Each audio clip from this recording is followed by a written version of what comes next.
How to fix full screen issues on Crunchyroll. I'm gonna guide you through the process on how to fix it. Let's get started. If you are using the Crunchyroll through the web browser, you can try to refresh the page first. If you're on your computer, you need to enable the full screen mode in your settings. And if you have ad blockers or VPNs installed on your device, you have to disable them. If it still doesn't work, you can try to clear the cached memories and cookies off your web browser. But if you're on the phone and you are using the Crunchyroll app and you are having the full screen issues, first of all, try to restart the app.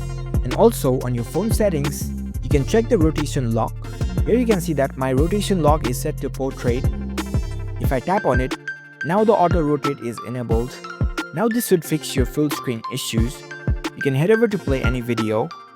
While your video is being played, at the top right corner you can see this 2 arrow icon. Tap on it and there you go. Your full screen issues are solved. You can try out various methods in order to fix your full screen issue. If you found this video helpful, don't forget to give this video a thumbs up and subscribe to our channel for more tech tips. Thank you for watching.